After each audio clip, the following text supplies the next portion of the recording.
الله تعالى وبركاته. الحمد لله نحمده ونستعينه ونستغفره ونعوذ بالله من شرور أنفسنا ومن سيئات أعمالنا.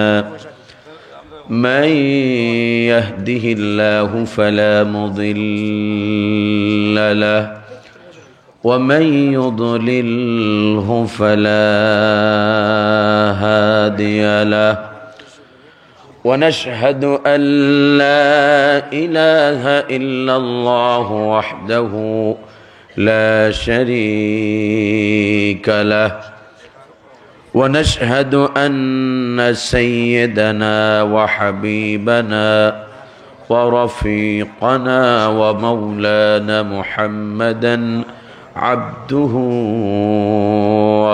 ورسوله الذي أرسله بالحق بشيرا ونذيرا وداعيا إلى الله بإذنه وسراجا وقمرا منيرا. أما بعد فقد قال الله تعالى في كلامه المجيد والفرقانه الحميد: أعوذ بالله من الشيطان الرجيم. بسم الله الرحمن الرحيم.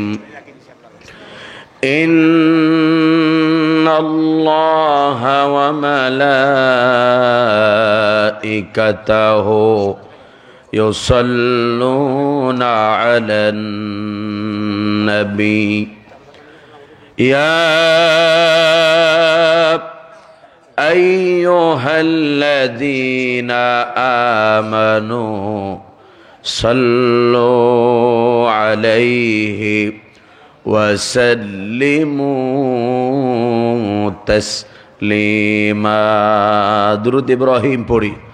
اللهم صل على محمد وعلى آل محمد كما صليت على إبراهيم وعلى آل إبراهيم إنك حميد مجيد. اللهم بارك على محمد وعلى آل محمد كما باركت على إبراهيم وعلى آل إبراهيم إنك حميد مجيد.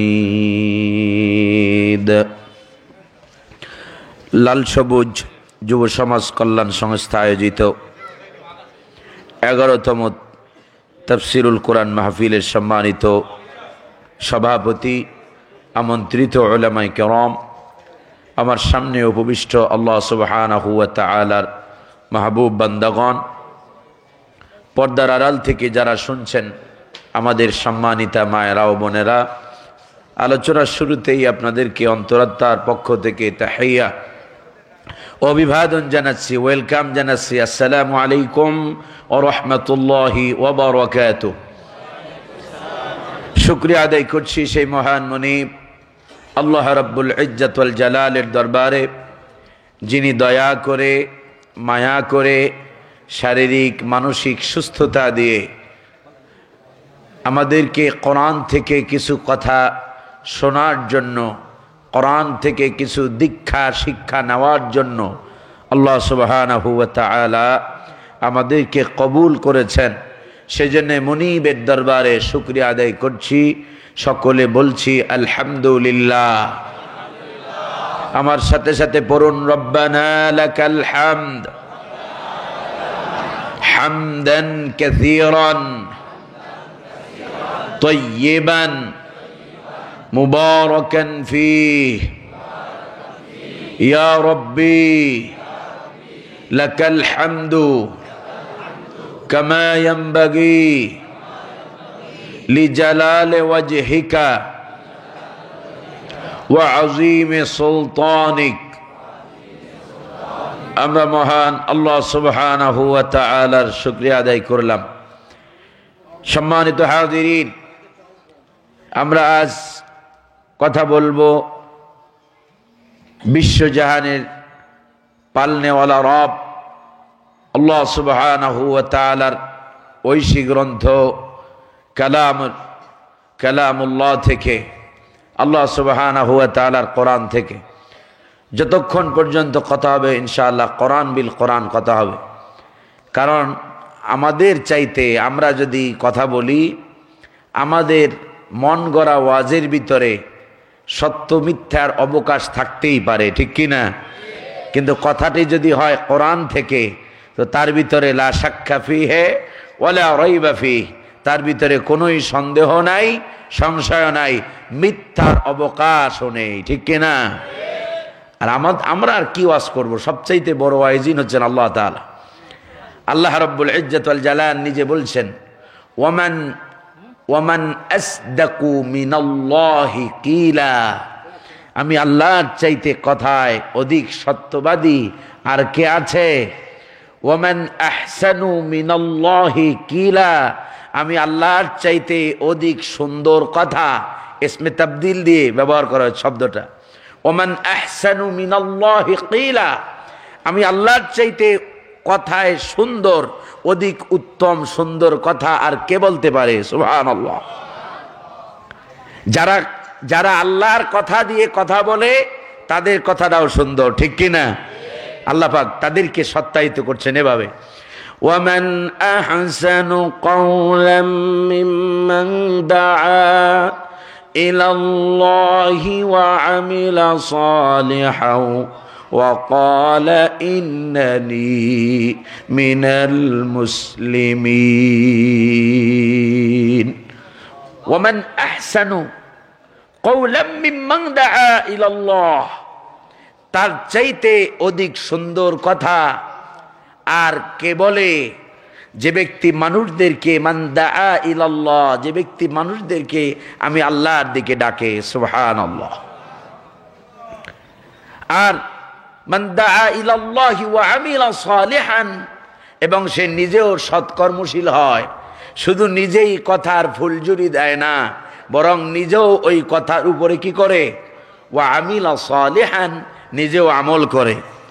ওয়া ক্বালা ইন্নানি মিনাল মুসলিমিন, আর সে নিজেকে পরিচয় দেয় আমিও আত্মসমর্পণকারীদের মধ্যে আমিও অন্যতম, সুবহানাল্লাহ।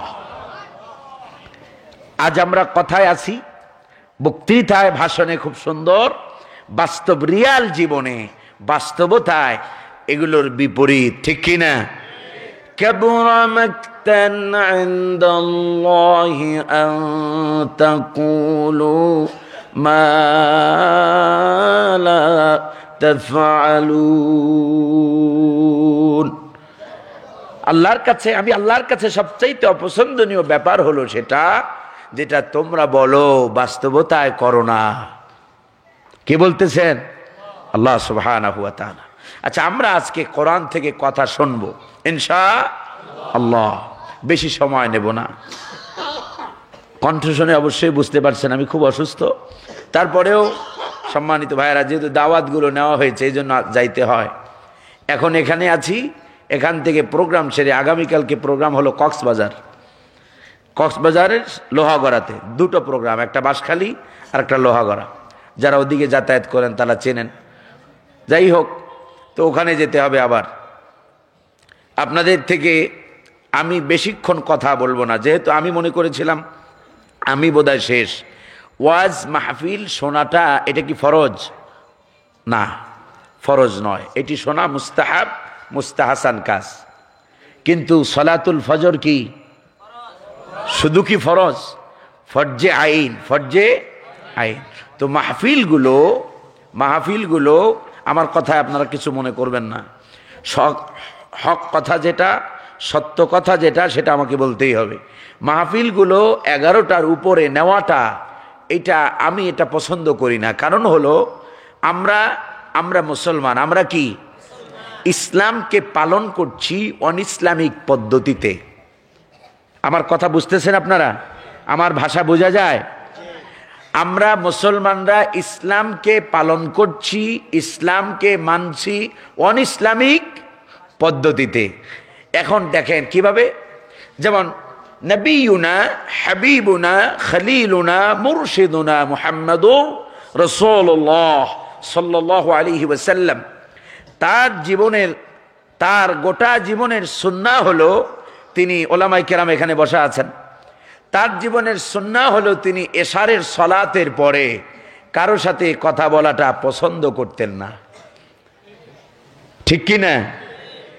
এবং তার জীবনের সুন্নাহ হলো তিনি, অনেক রিওয়ায়াত আসছে, তিনি 50টি আয়াত পড়া যায় এই পরিমাণ সময় রাসূলুল্লাহ সাল্লাল্লাহু আলাইহি ওয়াসাল্লাম সজাগ থাকতেন। আর আমাদের অভ্যাস কি দেখেন তো? আমি কিন্তু আমার নিজ থেকে ওয়াল্লাহি আল্লাহর কোরআন সামনে নিয়ে বলছি, একটা কথাও বলবো না, যা বলবো কোরআন এবং সুন্নাহ থেকে বলার চেষ্টা করব। আমা তৌফিকি ইল্লা বিল্লাহ আলাইহি তাওয়াক্কালতু ওয়া ইলাইহি রাব্বুল আরশিল কারীম হাসবুনাল্লাহু ওয়া নি'মাল ওয়াকিল নি'মাল মাওলা ওয়া নি'মান নাসির। তো আল্লাহ সুবহানাহু ওয়া তাআলার হাবিব তাড়াতাড়ি ঘুমাতে যেতেন। কেন? কারণ হলো রাসূলুল্লাহ সাল্লাল্লাহু আলাইহি ওয়াসাল্লাম সারাদিন হার্ড ওয়ার্ক করেছেন, কঠোর পরিশ্রম করেছেন, দিন ইসলামের প্রচারে কাজ করেছেন, অনাহারী মানুষগুলোর মুখে আহার তুলে দিয়েছেন, সারাদিন রাষ্ট্রের দায়িত্ব পালন করে পরিশ্রান্ত ক্লান্ত রাসূল সাল্লাল্লাহু আলাইহি ওয়াসাল্লাম এশারের সালাতের পরে যখনই ঘুমাতে যেতেন, যেহেতু তিনি নবী, যেহেতু তিনি উম্মতের আদর্শ, তামাম পৃথিবীর সৃষ্টি জগতের জন্য তাকে আল্লাহ পাক আদর্শ হিসেবে পাঠিয়েছে, সেহেতু তার কর্ম যা হবে মানুষ তো তাকেই অনুসরণ করবে। এই জন্য আল্লাহর হাবিব সাল্লাল্লাহু আলাইহি সাল্লাম তাড়াতাড়ি ঘুমাতে যেতেন। যখনই ঘুমিয়ে পড়তেন, কিছুক্ষণ পরে আবার জিবরিল এসে গেছে, এসে বলছে, ইয়া আইয়ুহাল মুজাম্মিল কুমিল লাইলা ইল্লা কলিলা। হে চাদর কম্বল আচ্ছাদিত হাবিব, জাগেন, জেগে থাকেন, রাতের কিছু অংশ জাগেন। জেগে কি করবেন?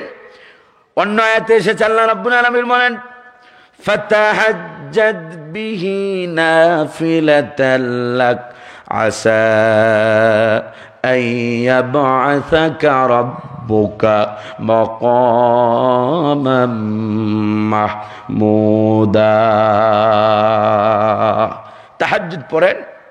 সারাদিন তো মানবতার কল্যাণে কাজ করেছেন, মানবতার জয়গান গেয়েছেন, মানবতার কল্যাণ সাধন করেছেন। যারা কালেমা জানতো না তাদেরকে কালেমার দাওয়াত পৌঁছে দিয়েছেন। এখন রাত্রিবেলা নিজের কল্যাণ করেন। ফাতাহাজ্জাদ বিহি নাফিলাতাল লাক, তাহাজ্জুদ পড়েন, এটা আপনার জন্য কল্যাণ হবে, নিজের ভালাই করেন। রাত্রিবেলা আল্লাহর সাথে, আমি আল্লাহর সাথে সম্পর্কটা আরো গভীর করেন। সুবহানাল্লাহ। আসা আইয়াবআসাকা রাব্বুকা মাকামাম মাহমুদা, এর বদৌলতে রব আপনাকে মাকামে মাহমুদে অধিষ্ঠিত করবেন। সুবহানাল্লাহ। তাহলে আল্লাহর হাবিবের সুন্নাহ হলো তাড়াতাড়ি ঘুমানো, আবার তাড়াতাড়ি উঠে সালাতুত তাহাজ্জুদ পড়া, কিয়ামুল লাইল করা। এইটা ইমানদারদেরও বৈশিষ্ট্য হওয়া উচিত, ঠিক কিনা? সূরা আল ফুরকানে আল্লাহ রাব্বুল আলামিন তার গোলামদের পরিচয় দিতে গিয়ে আল্লাহ পাক একই কথা বলছেন।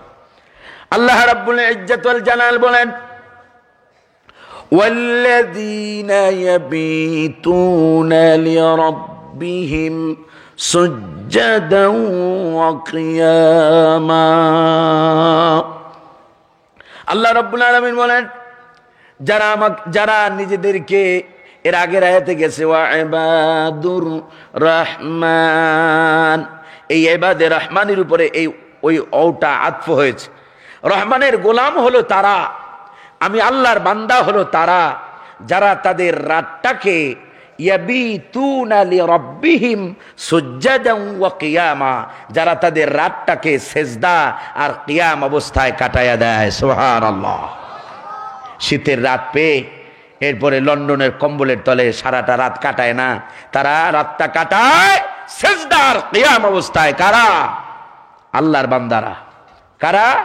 আল্লাহর বান্দা। আল্লাহর বান্দাদের অন্যতম বৈশিষ্ট্য, কোয়ালিটি, চরিত্র হলো তারা তাদের রাতটাকে সেজদা এবং কিয়ামের ভিতরে কাটায়া দেয়। সুবহানাল্লাহ। আল্লাহ রাব্বুল ইজ্জত ওয়াল জালাল এই আয়াতের মাধ্যমে, বান্দা তুমি যদি না বোঝো রাত কাটানো কেমনে, কিভাবে কাটাবা সেজদা আর কিয়াম অবস্থায়, অন্য আয়াতের ভিতরে আল্লাহ রাব্বুল আলামিন আরেকটু ব্যাখ্যা দিয়ে দিয়েছেন। কোন সুবহানাল্লাহ। আল্লাহ রাব্বুল ইজ্জত ওয়াল জালাল বলেন, তাতাজাফা জুনুবুহুম আনিল মাদাজি'i ইয়াদউনা রাব্বাহুম খাউফান ওয়া তামাআ। আল্লাহর গোলাম যারা হবে, আল্লাহর মাহবুব বান্দা যারা হবে, আল্লাহ রাব্বুল আলামিন বলেন আমার গোলামেরা তারা তাদের এই পিঠটাকে, পার্শ্বদেশকে তারা বিছানা থেকে আলাদা রাখে। নরম নরম জাজিম পেয়ে, কম্বল পেয়ে তারা তাদের রাতটা পুরাটা ঘুমায়া কাটায় না। কাটায় কিভাবে? তাতাজাফা জুনুবুহুম আনিল মাদাজি'i ইয়াদউনা রাব্বাহুম খাউফান ওয়া তামাআ। তারা তাদের পিঠটাকে বিছানা থেকে আলাদা রাখে, আর রাত যখন গভীর হয়, গভীর রাতে উঠে তারা তার রবকে ভয় আর আশা নিয়ে ডাকতে থাকে। সুবহানাল্লাহ। তাহলে এগুলো হওয়া উচিত ছিল আল্লাহর বান্দাদের চরিত্র, ঠিক কিনা? এবারে মিলান তো আমাদের বৈশিষ্ট্যগুলো আর কোরআনে দেওয়া আল্লাহর বান্দাদের বৈশিষ্ট্যের সাথে কোনো কি মিল আছে?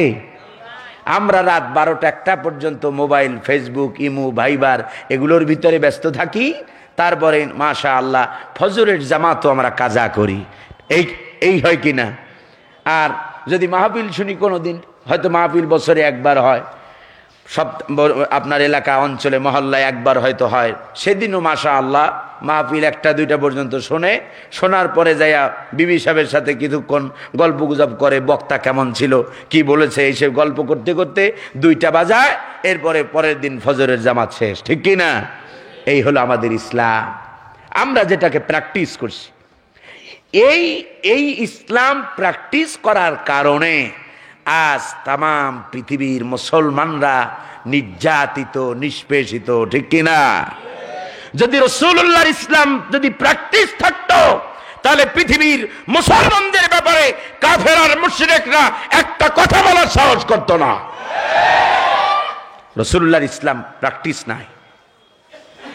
আল্লাহর হাবিবের দেখানো তরিকা থেকে, পথ পদ্ধতি, পন্থা থেকে উম্মতে মুসলিমা সরে গিয়ে বাতিলের পদঙ্ক অনুসরণ করার কারণে, ইহুদ এবং খ্রিস্টানদের পদঙ্ক অনুসরণ করার কারণে আজ তামাম পৃথিবীতে Chechnya, Bosnia, Algeria, Albania, Lebanon, Sudan, Jordan, পৃথিবীর এমন কোন রাষ্ট্র নাই যেখানে মুসলমানরা স্বাধীন এবং সার্বভৌমত্বের সাথে আছে, ঠিক কি না?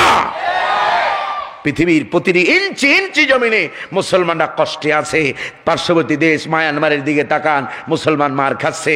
চায়নার দিকে তাকান, উইঘুরে মুসলমানদেরকে বন্দী করা হচ্ছে। খ্রিস্টানরা পর্যন্ত তার বিরোধিতা করতেছে বলে খ্রিস্টানদেরকে বলছে চুপ থাকো। মুসলমানদেরকে মারতেছে, পৃথিবীর সব নীরব। মুসলিম সন্তান যেন দুনিয়াতে আসতে না পারে। উইঘুরে মহিলাদেরকে ধরে ধরে তাদের জরায়ু কেটে দিচ্ছে। কি করুণ অবস্থা! আর আমরা ইসলাম প্র্যাকটিস করছি ফেসবুক চালিয়ে, ইমো চালিয়ে, ভাইবার চালিয়ে। আল্লাহে তাল্লাহে বিল্লাহে ওলামায়ে কেরাম আছে, জ্ঞানী মানুষ, শহরের বাসিন্দারা সাধারণত যারা শহরে বসবাস করে তারা চাতুর হয়, তারা জ্ঞানী হয়, তারা অজ্ঞ মূর্খ হয় না, ঠিক কি না? সম্মানিত ভাইয়েরা আমার, বুঝেন, বোঝার দরকার আছে।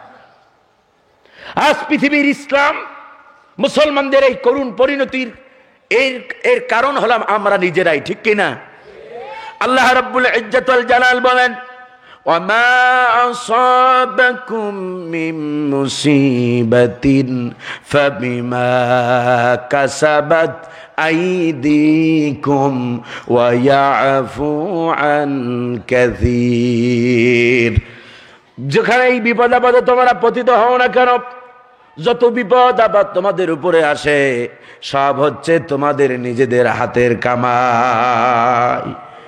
যেই পরিমাণ বিপদ তোমরা হাত দিয়া কামাই করো, আমি আল্লাহ রাব্বুল আলামিন পুরাটা দেই না। পুরাটা যদি দিতাম দুনিয়াতে তোমরা টিকতে পারতে না। আল্লাহ যদি ওয়ায়াফু আন কাসীর না বলতেন, আল্লাহ পাক যদি ওয়ায়াফু আন কাসীর না বলতেন, আমরা তো হালাক হয়ে যেতাম, আমরা তো শেষ হয়ে যেতাম। যেই পরিমাণ পাপ পঙ্কিলতার ভিতরে নিজেদের জীবনটাকে, নিজেদের সময়টাকে ব্যয় করি, সেই পরিমাণ শাস্তি তো আল্লাহ দেয় না। মাঝে মাঝে টেস্ট, মাঝে মাঝে আল্লাহ পাক যেন বান্দা তার দিকে ফিরে আসে। আজ আমার যেই বিষয় দেওয়া হয়েছে, তাওবা শব্দের অর্থ হলো রুজু হওয়া। তাওবা শব্দের অর্থ কি? রুজু হওয়া, ফিরে আসা। তাবা মান তাবা, আল্লাহ রাব্বুল ইজ্জত ওয়াল জালাল এই ব্যাপারে কথা পরে বলছি। আমি মূল মুসলমানদের সম্মানিত ভাইরা বিষয়ে কথা বলবো ইনশাআল্লাহ। তবে এটা মনে রাখেন, ভয় পায়েন না, আমি রাজনৈতিক কোনো পলিটিক্যাল লিডার হিসেবে আসি নাই যে আমার দলের গুণগান গেয়ে আপনাদেরকে অখুশি করে যাব না। আমি রাজনৈতিক তথাকথিত কোনো রাজনৈতিক দলের নেতা এবং কর্মীও নই। আমার কাজই হচ্ছে আমি কোরআন পড়ি, কোরআন যা পড়ি, যা বুঝি তা মানুষকে বোঝানোটাই হলো আমার কাজ। মেসেজ ক্লিয়ার তো মোটামুটি? সম্মানিত ভাইয়ারা, রাজনৈতিক দুর্গন্ধ নেওয়ার চেষ্টা করবেন না আমার থেকে। আল্লাহ সুবহানাহু ওয়া তাআলা আমাদেরকে কোরআন, এখানে বসেছি কোরআনের হেদায়েত নেওয়ার জন্য। আল্লাহ পাক যেন আমাদের সকলকে ইখলাসের সাথে সহি নিয়ত নিয়ে এখানে যেন বসতে পারি, আল্লাহ যেন কবুল করে, বলি আমিন। কোরআন শুনতে খারাপ লাগে আপনাদের? চিন্তা করবেন, প্রতিটি কথায় একটা মিনিটে আমি একটা আয়াত পড়ার চেষ্টা করি। একটু আগায় বসেন, ভাইদেরকে সুযোগ করে দেন আপনারা। সম্মানিত ভাইয়ারা, আল্লাহর কোরআন শুনলে লাভ না লস? কেমন লাভ? কেমন লাভ? যে ব্যক্তি পড়ে আর যে ব্যক্তি শোনে, প্রতিটি অক্ষরের বদৌলতে আল্লাহ সুবহানাহু ওয়া তাআলা 10-10টি নেকি বান্দার আমলনামায় দিয়ে দেয়। সুবহানাল্লাহ। এই কোরআন শুনতে কি খারাপ লাগে? খারাপ এক শ্রেণীর লাগে, এক শ্রেণীর লাগে। কাদের লাগে তাও আল্লাহ পাক বলে দিয়েছেন, ওটা আমার ভাষায় আমি বলবো না।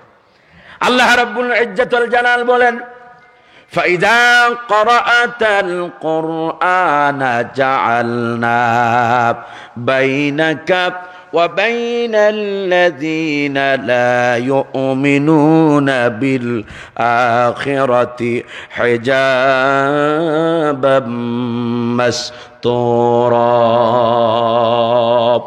ও রাসূল, তুমি যখন কোরআন পড়ো, তুমি যখন কোরআনের কথা বলো, তুমি যখন কোরআনের সমাজ প্রতিষ্ঠার কথা বলো, তখন তোমার মাঝে আর যারা পরকালকে বিশ্বাস করে না, যারা মনে করে দুনিয়াটাই মস্ত বড়, খাও দাও ফুর্তি করো, দুনিয়া কা মজা লে লো, দুনিয়া তুমহারি হো, যারা এই চিন্তায় বিশ্বাস করে, তাদের মাঝে আর তোমার মাঝে আমি আল্লাহ রাব্বুল আলামিন একটা হিজাব, একটা আড়াল, একটা পর্দা তৈরি করে দেই, যেই পর্দার কারণে চোখ আছে ঠিক, কিন্তু চোখ দিয়া তামাম দুনিয়ার সব কিছু দেখতে পায়, শুধুমাত্র দেখতে পায় না কোরআন, ঠিক না? কান আছে ঠিক, যত যা কিছু আছে সব শোনে, শুধুমাত্র ওর কানের ভিতরে আর কর্ণকুহরে কোরআন যেতে পারে না। ওর অন্তর আছে ঠিক, সব বোঝে, শুধু বুঝতে চায় না আল্লাহর কোরআন। খতামাল্লাহু আলা কুলুবিহিম, আল্লাহ পাক ওদের অন্তরে মোহর বেঁধে দেওয়ার কারণে কোরআন তো শুনতে চাই না, কোরআন তো শুনতে পারি না, মানুষ যেন কোরআন শুনতে না পারে এই জন্য জায়গায় জায়গায় পয়েন্টে পয়েন্টে বাধার সৃষ্টি করে, ঠিক না? এটা সিলেটে নাই, এটা অন্য জায়গায় আছে। সম্মানিত ভাইয়ার আমার, আল্লাহ সুবহানাহু ওয়া তাআলা এই যে কারা কোরআনের পথে বাধা দেয় তার চরিত্র আল্লাহ পাক কোরআনে স্পষ্ট করে তুলে ধরেছেন, ঠিক কি না? শুধু তাই নয়, রব্বে কারীম বলেন وقال الذين كفروا لا تسمعوا لهذا القرآن, ওই কাফেররা বলে কোরআন শোনো না। আর কোরআন শুধু নিজেরা শুনবে না তাই নয়, ওয়ালগাউ ফীহি, কোরআন যেন মানুষ শুনতে না পারে জায়গায় জায়গায় বাধা সৃষ্টি করো, আলেমদের সামনে থেকে মাইক কেড়ে নাও, আলেমদেরকে পিটাও যেন মানুষ কোরআনের কাছে আসতে না পারে, ঠিক কি না? আল্লাহু আকবার, আল্লাহু আকবার, ধরে ধরে চালো, ধরে ধরে চালো, আলহামদুলিল্লাহ। সেদিন অবাক লাগে, আহারে এটা মুসলমানের দেশ। সেদিন এই সিলেটে মাস্তাক আলাদা হতে পারে, একজন হানাফি হতে পারে, একজন শাফিঈ হতে পারে, একজন আহমদ ইবনে হাম্বলের অনুসারী হতে পারে, কেউ আহলুল হাদিস হতে পারে। তার মানে তো এই নয় যে আমার মতকে, আমার কথা বলে না বলে আমি তাকে ধরে মারব। সেদিন এই সিলেটেরই ঘটনা, আপনারা সবাই সজাগ সচেতন মানুষ।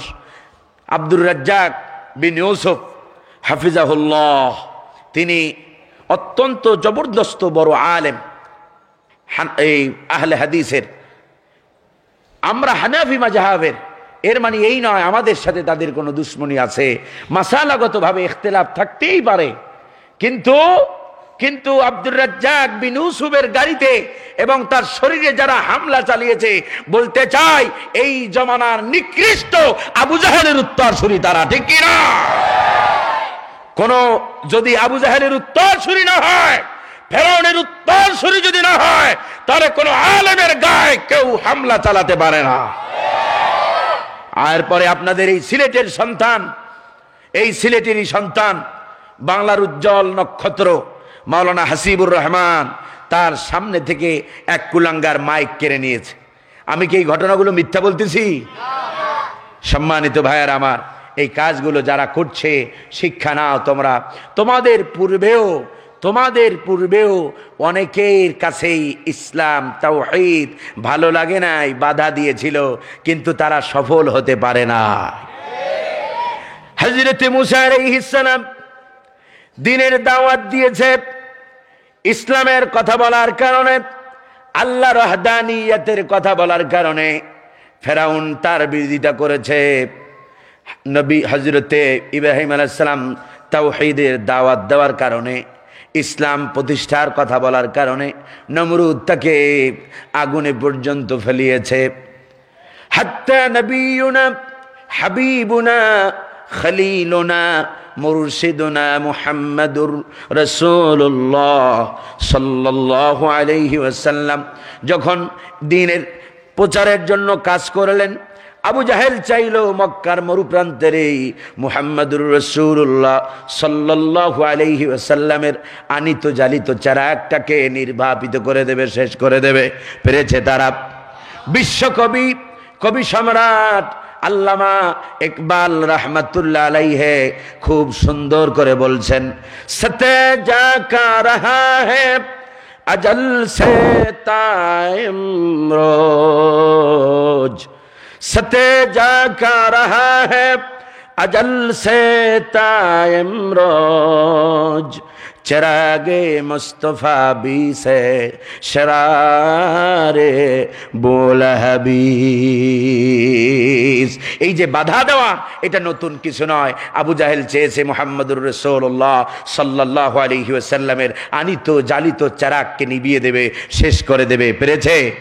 আল্লাহ রাব্বুল ইজ্জত ওয়াল জালাল বলেন, ইউরিদুনা লিইউতফিউ নূরাল্লাহি বিআফওয়াহিহিম ওয়াল্লাহু মুতিম্মু নূরিহি ওয়ালাউ কারিহাল কাফিরুন। ওরা চায়, কারা চায়? ওরা চায়, ওরা চায় আবু জাহেল, আবু লাহাব, উতবা সাহেব আজ নাই, কিন্তু তাদের প্রেতাত্মারা আছে না নাই? ওরা চায় ফু দিয়ে আল্লাহর আলোকে নিভাইয়া দেবে। এটা কি সম্ভব? আল্লাহ পাক বলেন, আমি আমার আলোকে আরো প্রজ্বলিত করি, তাতে কাফের আর মুশরিকদের কলিজার মধ্যে যত জ্বালা যন্ত্রণা হয় না কেন। একটু তাকান, যখন আল কুফরু মিল্লাতুন ওয়াহিদা, তাম পৃথিবীর কুফরি শক্তি যখন ঐক্যবদ্ধ হলো, তাম পৃথিবীর কুফরি শক্তিগুলো ঐক্যবদ্ধ হলো ইসলামকে, মুসলমানদেরকে মিটিয়ে দেওয়ার জন্য। চায়নার ভিতরে উইগুরে মুসলমানদেরকে মারতেছে, বার্মাতে মুসলমানদেরকে যখন মারতেছে, ইসরায়েল যখন ফিলিস্তিনে ঢুকে ঢুকে, ফিলিস্তিনের পবিত্র ভূখণ্ডে ঢুকে ঢুকে, মসজিদে আকসার ভিতরে ঢুকে ঢুকে নামাজরত মুসল্লিদেরকে যখন হত্যা করছে, তখন ওরা যখন সবাই ঐক্যবদ্ধ হলো মুসলমানদেরকে দুনিয়া থেকে শেষ করে দেবে, আল্লাহ রাব্বুল ইজ্জত ওয়াল জালাল ছাড় দেন কিন্তু ছেড়ে দেন না, ঠিক কি না? দেখেন একই সময়ে, ঠিক একই সময় আপনাদের মনে থাকার কথা, যখন মনে হলো যেন তাম পৃথিবীতে মুসলমানদেরকে নিধনের জন্য একটা বিশাল একটা আয়োজন চলছে, ঠিক কি না? ঠিক ওই মুহূর্তে মনে রাখেন, এর পূর্বের ইতিহাস মুসলমানরা ভুলে যায়, শুধু কোরআন পড়লে হবে না। আসছি সেই কথার দিকে, অনেক কথা ভাই, যেহেতু সময় বেশি নাই, আমার পরেও আলোচক আছেন। যে কথা বলছি, যখন তাম পৃথিবীর সবাই যখন ঐক্যবদ্ধ হলো ইসলাম মুসলমানদেরকে শেষ করে দেবে, পৃথিবীর ইতিহাস, পূর্বের ইতিহাস দেখেন, যখন এই পৃথিবীতে আল্লাহর নাম নেওয়ার জন্য কোন আল্লাহর একজন বান্দাও ছিল না, তখন আব্রাহা এসেছিল কাবাঘর ধ্বংস করতে, ঠিক কি না? তখন আল্লাহ রাব্বুল আলামিন কি কামান পাঠাইছিলেন? কি পাঠাইছিলেন? وَأَرْسَلَ عَلَيْهِمْ طَيْرًا أَبَابِيلَ।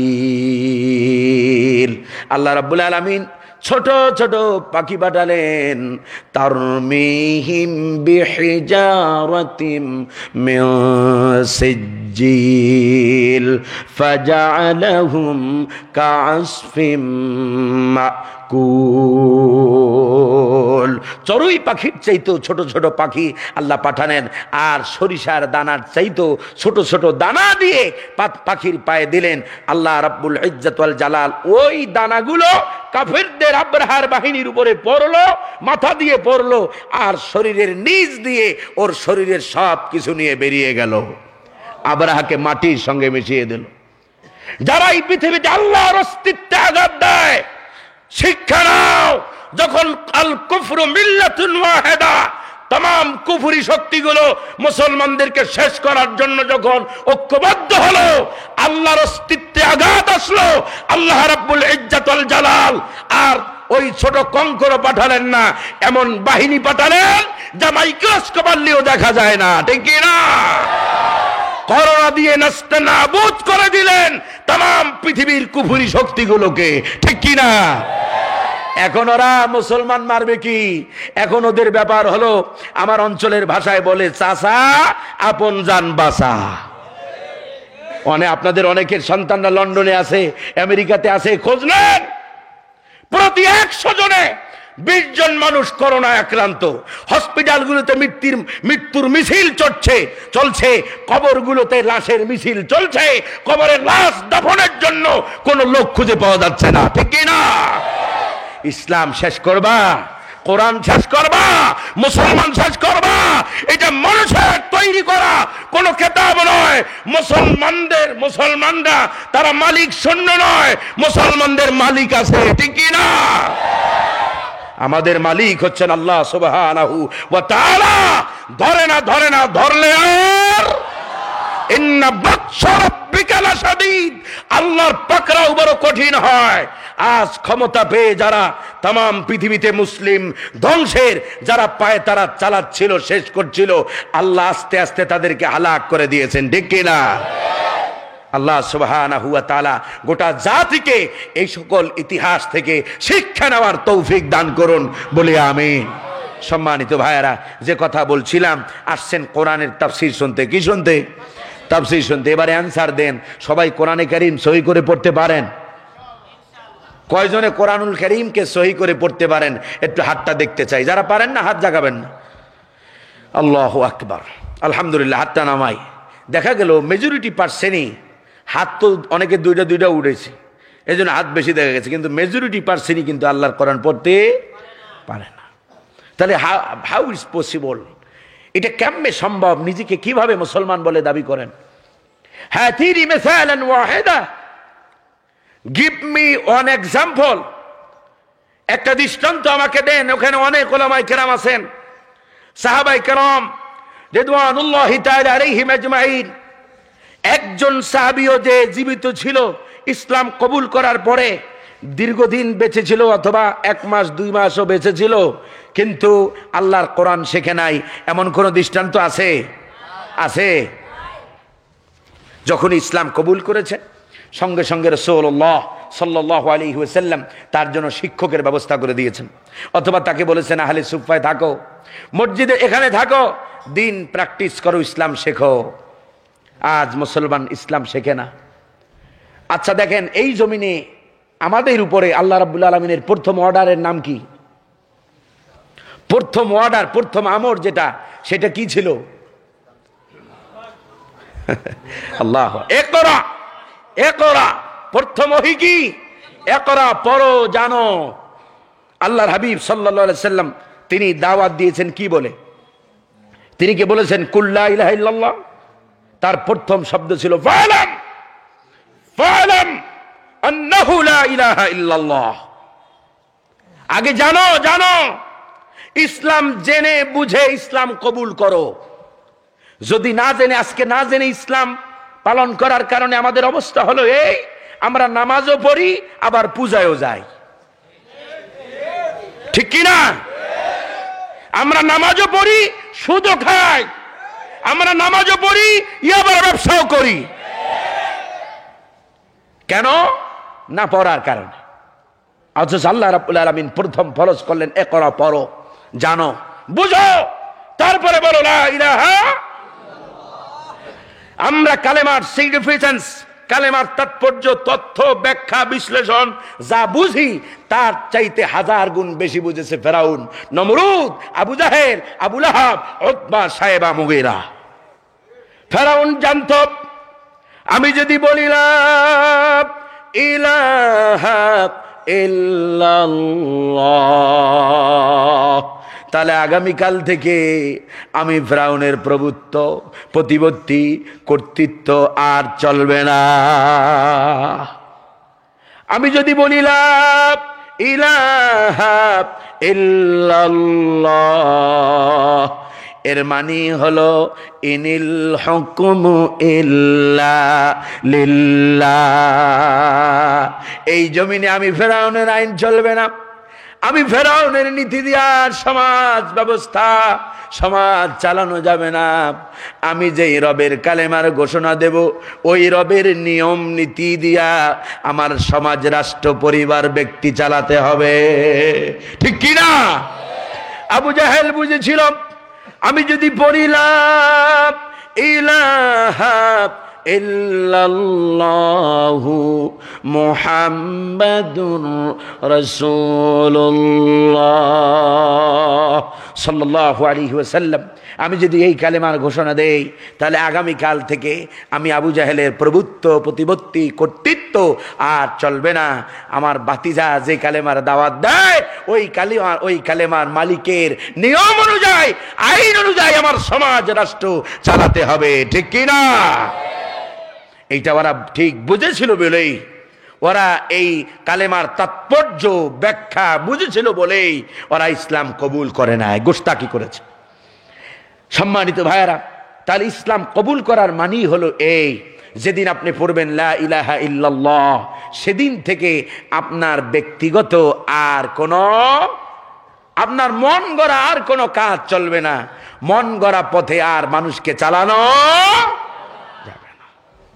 এই পৃথিবীতে আল্লাহ রাব্বুল আলামিন যত আম্বিয়া আলাইহিমুস সালাম, যত মুরসালিনগণকে আল্লাহ পাক পৃথিবীতে পাঠিয়েছেন, আল্লাহ রাব্বুল আলামিন তাদেরকে একটা দায়িত্ব দিয়ে সবাইকে এই পৃথিবীতে পাঠিয়েছে। আল্লাহ রাব্বুল ইজ্জত ওয়াল জালাল বলেন, ওয়ালাকাদ বা'আসনা ফি কুল্লি উম্মাতির রাসূলা আন ই'বুদুল্লাহা ওয়াজতানিবুত তাগুত।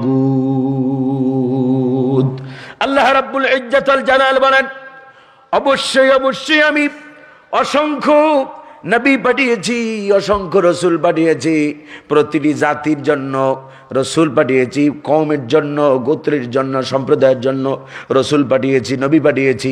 আর সব নবীদের ডিউটি ছিল, সব নবীরা তার জাতিকে এসে বলেছে আনি'বুদুল্লাহ,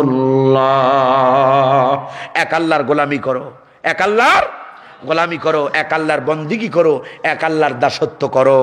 আর ওয়াজতানিবুত তাগুত, আর তাগুত থেকে নিজেরা বেঁচে থাকো, তোমার উম্মাকেও বাঁচাও। এখন তাগুতের ব্যাখ্যাটা আগে শেষ করি। তাগুত হচ্ছে আকসারিন মুফাসসিরিন কিরাম এই তাগুতের ব্যাখ্যায় তারা বলেছে পৃথিবীতে মানুষের তৈরি করা, পৃথিবীতে মানুষের তৈরি করা যত তন্ত্র মন্ত্র, যত মত পথ আছে, এগুলো সব হলো তাগুত। এগুলো কি? তাগুত। এই পৃথিবীর সকল মানুষের মানব রচিত সব তন্ত্র মন্ত্র থেকে ফিরিয়ে এক আল্লাহর দেওয়া বিধানের দিকে মানুষকে চালানোটাই ছিল নবীদের দাওয়াতের মূল কাজ, ঠিক না? আর এই দায়িত্ব পালন করেছেন তারা নবীরা সুচারুরূপে, সকলেই একই দায়িত্ব পালন করেছে। হযরতে মুসা তার জাতিকে বলছে, ইয়া কওমি ইবুদুল্লাহা মা লাকুম মিন ইলাহিন গায়রুহু, ও আমার জাতি, ও আমার বনি ইসরাইল, এক আল্লাহর গোলামি করো, এক আল্লাহর বন্দিগি করো, এক আল্লাহর দাসত্ব করো। তিনি ছাড়া অন্য কোনো আইনদাতা নাই, তিনি ছাড়া অন্য কোনো বিধানদাতা নাই, তিনি ছাড়া অন্য কোনো রিজিকদাতা নাই, তিনি ছাড়া অন্য কোনো মালিক নাই। হযরতে ঈসা একই কথা বলেছে, হযরতে হুদ, হযরতে সালেহ, হযরতে উযায়ের একই কথা তারা বলেছে। সবাই বলেছে ইয়া কওমি ইবুদুল্লাহা রাব্বি ওয়া রাব্বুকুম, ও আমার জাতি, এক আল্লাহর গোলামি করো, যিনি তোমাদের রব আমাদেরও রব। হাত্তা নবিয়ুনা মুহাম্মাদুর রাসূলুল্লাহ সাল্লাল্লাহু আলাইহি ওয়াসাল্লাম, তিনিও তার জাতিকে বলেছে ইয়া আইয়ুহান নাস কুলু লা ইলাহা ইল্লাল্লাহ তুফলিহুন।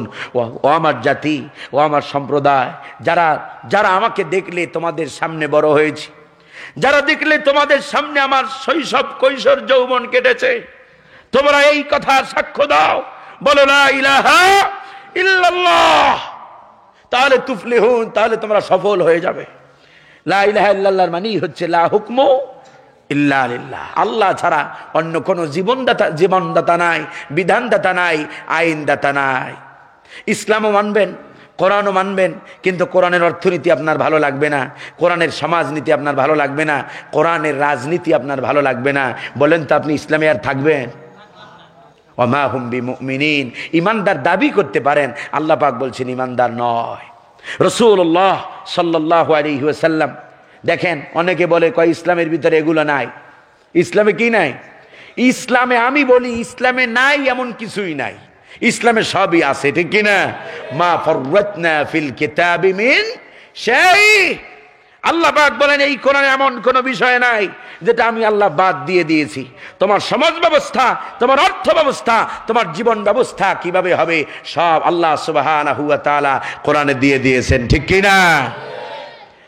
দুনিয়াতে কিছু মানেন, আজ মুসলমানদের অবস্থা হলো, আজ মুসলমান নামাজ ঠিকই কোরআনের মানে, রোজাটা ঠিকই কোরআনের মানে, হজটা ঠিকই কোরআনের মানে, যাকাত যখন দিতে চায় তখন কিছুটা কোরআনের মানে, আর কিছুটা চিন্তা করে কিছু লুঙ্গি আর শাড়ি কাপড় পচা পচা কিছু লুঙ্গি আর শাড়ি কাপড় দিয়া যাকাতের ব্যবস্থা করে, ঠিক কিনা? আংশিক যাকাত মানে, যেটা ভালো লাগে সেটা মানে, যেটা ভালো লাগে না সেটা মানে না। এটা তো যদি এইরকম হয়, আল্লাহ রাব্বুল আলামিন বলেন আফাতুমিনুনা বিবাদিল কিতাবি ওয়া তাকফুরুনা বিবাদ, তোমরা কি কোরআনের কিছু মানবে আর কিছু করবে অস্বীকার? যদি কিছু মানো আর যদি কিছু অস্বীকার করো, কিছু যেটা ভালো লাগে সেটা মানো আর যেটা ভালো লাগবে না সেটা মানো না, এমন যদি হয় তাহলে শোনো, দুনিয়ার জীবনে আমি তোমাদেরকে দেব লাঞ্ছনা, গঞ্চনা আর যন্ত্রণা, যা তামাম পৃথিবীর মুসলমান আজ ভোগ করছে। কোরআন কিছু মানে আর কিছু অস্বীকার করার কারণে দুনিয়ার লাঞ্ছনা টের পাচ্ছেন কিনা আপনারা? আল্লাহ সুবহানাহু ওয়া তাআলার দেওয়া। ইউরাদ্দুনা ইলা আশাদ্দিল আযাব, শুধু দুনিয়াতেই লাঞ্ছনা দিয়ে শেষ করব না, যদি কোরআনের 50% মানিস আর 50% যদি না মানিস, তাহলে কিয়ামতের দিন কঠিন আযাবে জাহান্নামে আমি নিক্ষেপ করব। কে বলতেছেন? ইয়া আইয়ুহাল্লাযীনা আমানু দুখুলু ফিস-সিলমি কাফা ওয়া লা اتبعوا خطوات الشيطان إنه لكم عدو مبين। হে ইমানদাররা, আমানু দুখুলু ফিস-সিলমি কাফা, পরিপূর্ণরূপে শুধু আল্লাহরে বিশ্বাস করলেই হবে না, আল্লাহর দেওয়া সমাজ ব্যবস্থা বিশ্বাস করতে হবে, আল্লাহর দেওয়া অর্থনীতি বিশ্বাস করতে হবে, আল্লাহর দেওয়া রাজনীতি বিশ্বাস করতে হবে, আল্লাহর দেওয়া তোমার জীবনের যত পথ আর মত আছে, তোমার জীবন চলার জন্য যা কিছু দরকার সব আল্লাহ পাক দিয়ে দিয়েছেন। এগুলো পুঙ্খানুপুঙ্খ রূপে যদি বিশ্বাস করতে পারো আর কাজে পরিণত করতে পারো, তাহলেই কেবল তুমি ইমানদার, ঠিক কি না? শুধু সাইনবোর্ড দেবা, শুধু সাইনবোর্ড লাগাবা তুমি মুসলমান, তুমি ইমানদার, আল্লাহ পাক বলতেছেন ওমা হুম বিমুমিনিন, তুমি ইমানদার নও। সুতরাং সম্মানিত ভাইরা, আমাদেরকে ইসলাম যা চায়, আমরা ইসলাম থেকে বাতাস দিয়ে না, the main spirit of Islam, ইসলামের শিক্ষা থেকে আমরা মুসলমানরা ছিটকে পড়েছি দূর থেকে অনেক দূরে। এই জন্য আমাদের মুসলমানদের 1 নম্বর করণীয় হচ্ছে, 3টা কথা বলব। 1 নম্বর করণীয়, বর্তমান সময় কি করবেন আপনারা? আজ তামাম পৃথিবীর মুসলমানরা কোরআন থেকে দূরে থাকার কারণে মুসলমানদের এই লাঞ্ছনা আর গঞ্জনা। কোরআন পাওয়ার পরে মুসলমানদের 1 নম্বর দায়িত্ব হলো responsibility number 1 on the holy Quran. কোরআনের প্রতি মুসলমানদের 1 নম্বর দায়িত্ব হচ্ছে এই কোরআন পাওয়ার পরে তারা আল্লাহর কোরআনটাকে সহি শুদ্ধভাবে এর তেলাওয়াত শিখবে। এটা আমার বানানো কথা নয়, কোরআনে কারীমের দিকে তাকান, তাহলেই চোখ খুলে যাবে আপনার। আল্লাহ রাব্বুল ইজ্জত ওয়াল জালাল বলেন আল্লাযীনা আতাইনাহুমুল কিতাবা ইয়াতলুনাহু হাক্কা তিলাওয়াতি, যাদেরকে কিতাব দিয়েছি তাদের 1 নম্বর কর্তব্য হলো এই কোরআনটাকে তারা যথাযথভাবে এর তেলাওয়াত শিখবে। 2 নম্বরের কাজ হলো, কোরআন শুধুমাত্র এই জন্য আল্লাহ রাব্বুল আলামিন দেয় নাই যে কোরআন দিয়ে আপনি তাবিজ বানায়া গলায় লটকাবেন আর আপনার রোগ ব্যাধি সারবেন। কোরআন কোনো তাবিজের কিতাব নয়। কোরআন আল্লাহ রাব্বুল আলামিন এই জন্য দেন নাই যে কোরআন পেয়ে আপনি, আপনার বাপ মরে যাবে, মা মরে যাবে, কোরআন দিয়া মাদ্রাসা থেকে সগীরা খতম পড়ানোর জন্য কিছু হাফেজে কোরআনদেরকে ডেকে, মাওলানা সাহেবদেরকে ডেকে সগীরা খতম পড়ায়া মা বাবার জান্নাতে যাওয়ার ব্যবস্থা করবেন। কোরআন কি এই জন্য আসছে? না। কোরআন কেন এসেছে তাও আল্লাহ পাক নিজে বলেছেন। আল্লাহ রাব্বুল ইজ্জত ওয়াল জালাল বলেন আলিফ লাম রা কিতাবুন আনসালনাহু ইলাইকা লিতুখরিজান নাসা মিনাজ-যুলুমাতি ইলান-নূর। আল্লাহ রাব্বুল আলামিন বলেন আলিফ লাম রা, এগুলোকে হুরুফে মুকাত্তাআত বলা হয়। আল্লাহু আলাম বিমুরাদি, এর অর্থ সম্পর্কে আল্লাহ পাকই ভালো জানেন। এরপরে রব্বে কারীম বলেন কেতাবুন, এই যে গোটা কোরআন, এটাকে কেতাব বলা হয়েছে। এই গোটা কোরআনের ভিতরে 114টা সূরা আছে। 114টি সূরার প্রতিটি সূরাকে আল্লাহ রাব্বুল আলামিন কিতাব বলে সম্বোধন করেছেন। এই 114 সূরার ভিতরে প্রতিটি সূরার ভিতরে ভার্সেস আছে, লাইন আছে, আয়াত আছে। প্রতিটি আয়াতকে আল্লাহ পাক কিতাব বলেছে। শুধু তাই নয়, আল্লাহ রাব্বুল ইজ্জত ওয়াল জালাল এই আয়াতগুলোর ভিতরে সেন্টেন্স দিয়ে, কতগুলো সেন্টেন্সের দ্বারা একটা আয়াত তৈরি হয়। প্রতিটি সেন্টেন্সকে আল্লাহ পাক, প্রতিটি কালেমাকে আল্লাহ পাক কিতাব বলেছেন। শুধু তাই নয়, সেন্টেন্স লিখতে হলে, বাক্য তৈরি করতে হলে শব্দ লাগে। প্রতিটি শব্দকে, ওয়ার্ডকে আল্লাহ পাক কিতাব বলেছেন। এখানেই শেষ নয়, ওয়ার্ড বানাতে হলে হরফ লাগে, লাগে না? আল্লাহ পাক প্রতিটি হরফকে, এই কিতাবের প্রতিটি হরফকে আল্লাহ পাক এক একটা কিতাব বলেছেন। সুবহানাল্লাহ। এর মানে হলো এটা খুব গভীর। আল্লাহ পাক বলেন কিতাবুন, এই কিতাব আমি তোমার প্রতি রিভিল করেছি, নাজিল করেছি এই জন্যে যাতে অন্ধকারাচ্ছন্ন জাতিকে অন্ধকার থেকে আলোর দিকে নিয়ে আসতে পারো। সুবহানাল্লাহ। মিনাজ জুলুমাত শব্দ চয়ন দেখেন, ওলামায়ে কেরাম যারা আছে তারা বুঝবে। জমায় তাকসির ব্যবহার করা হয়েছে, জমায় তাকসির ব্যবহার করা হয়েছে। অন্ধকার তো অন্ধকার। ওই যে হযরত ইউনূস আলাইহিস সালামের ব্যাপারে ওয়ানাদা ফিস জুলুমাত, হযরত ইউনূস আলাইহিস সালাম অন্ধকার থেকে আল্লাহর ডাকছিলেন। কেমন অন্ধকার? হযরত ইউনূসকে যেই মাছে গিলে ফেলেছিল, সেই মাছটাকে আবার আরেকটা মাছে গিলে ফেলেছে। চিন্তা করে, একটার পেটে নয়, শুধু ইউনূস যেই মাছের পেটে গেছে সেই মাছকে আরেক মাছে গিলে ফেলেছে। তো কি বিভীষিকাময় হযরত ইউনূস আলাইহিস সালামের অবস্থা।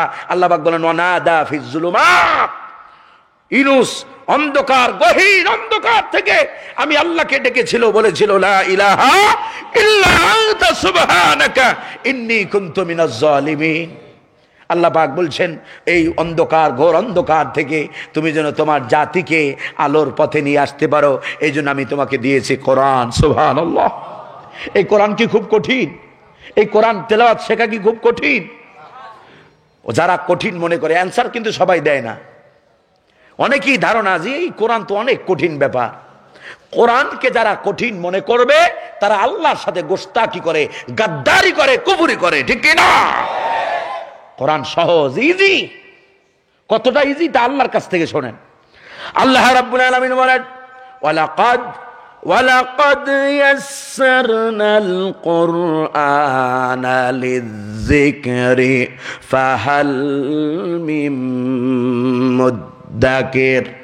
অবশ্যই হুরুফে তাকিদ ব্যবহার করার পরে আল্লাহ রাব্বুল ইজ্জতুল জালাল বলেন অবশ্যই আমি এই কোরআনকে অত্যন্ত সহজ করে নাজিল করেছি।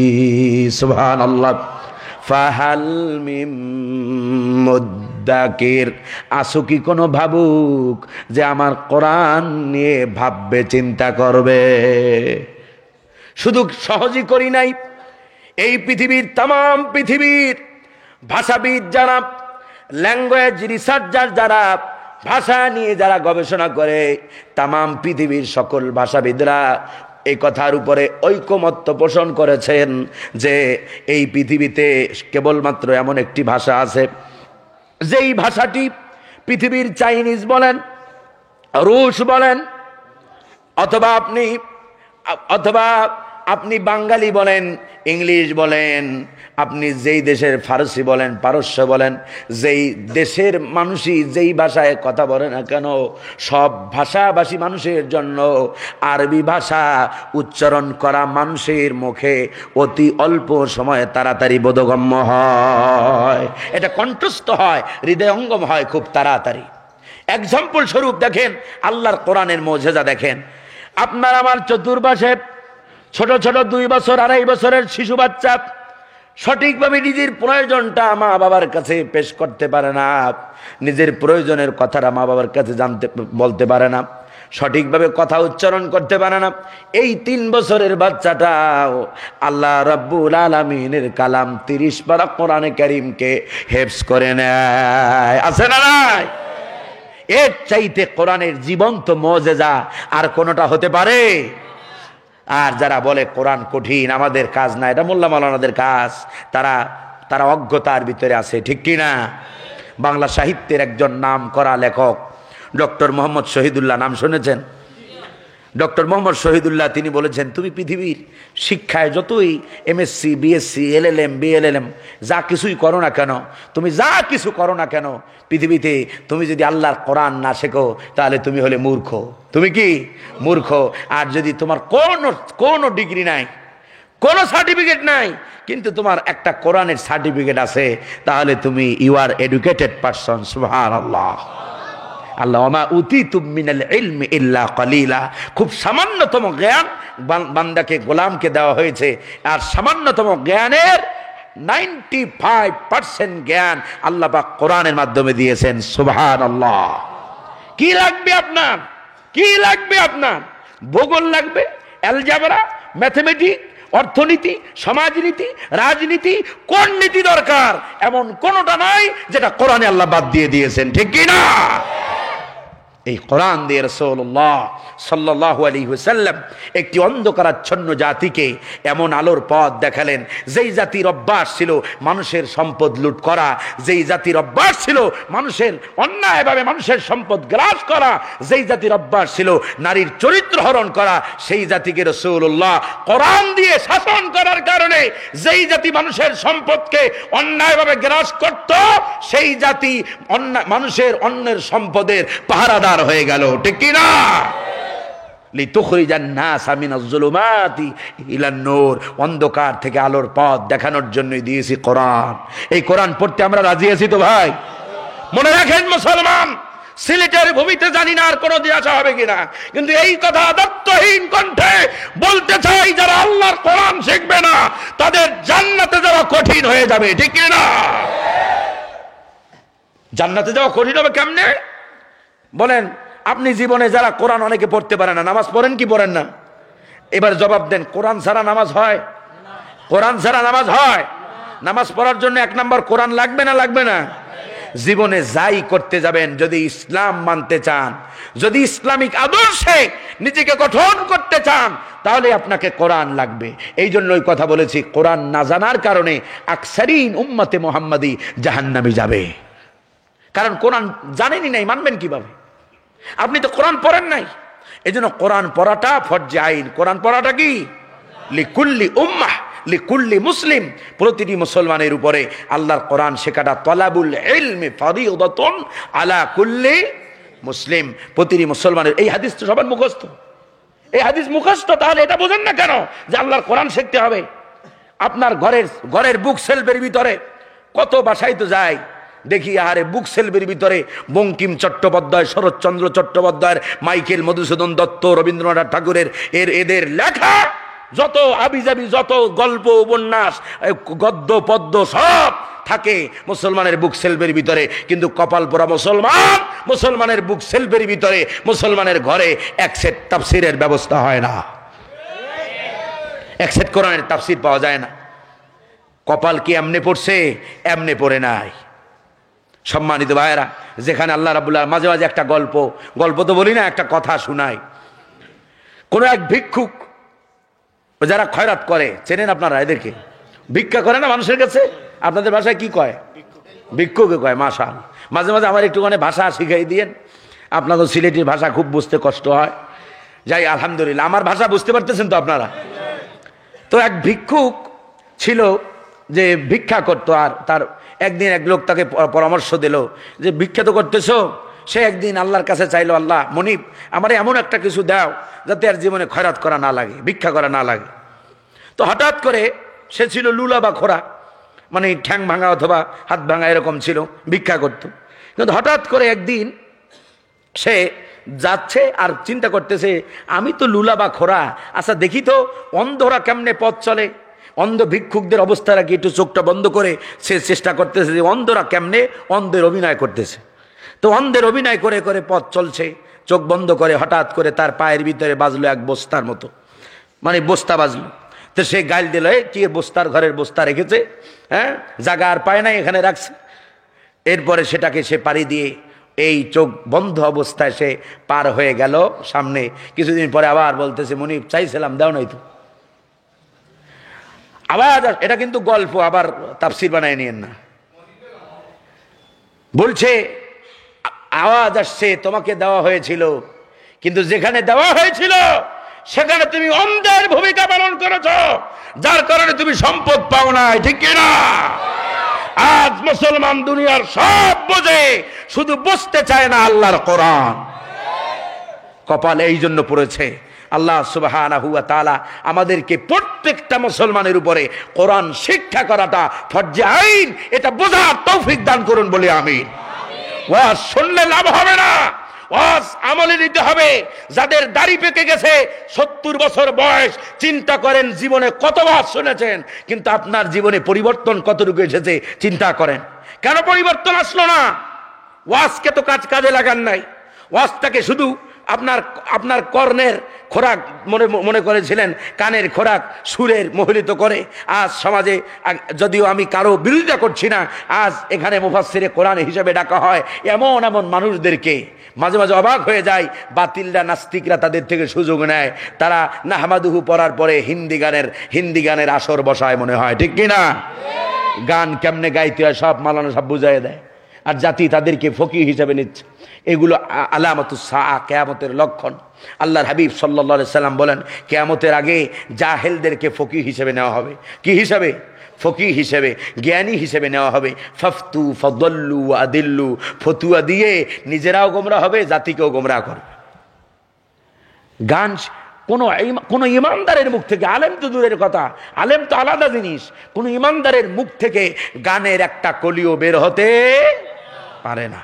কারণ আমার প্রতিটি মা ইয়ালফিযু মিন কাউলিন ইল্লা লাদাইহি রাকীবুন আতীদ, বান্দা এমন কোন কথা বলে না, এমন মা ইয়ালফিজ শব্দ, এমন কোন শব্দ উচ্চারণ করে না যা ফেরেশতারা রেকর্ড করে না রাখে, রেকর্ড করে রাখে। কিরামান কাতিবিনা ইয়ালামুনা মা তাফআলুন।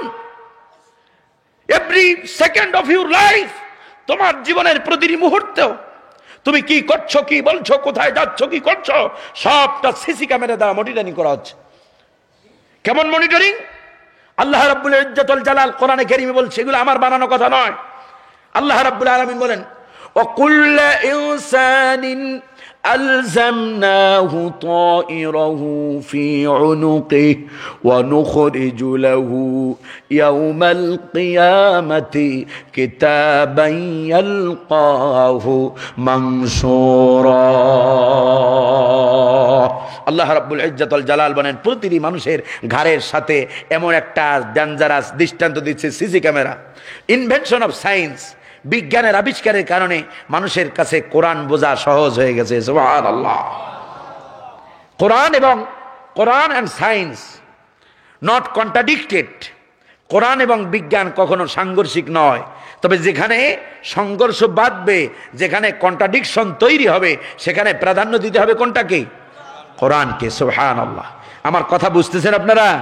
সম্মানিত ভাইরা, আজ দেখেন এই যে সিসি ক্যামেরার কথা আমি বললাম, আল্লাহ পাক এই কথা কত আগে বলেছে।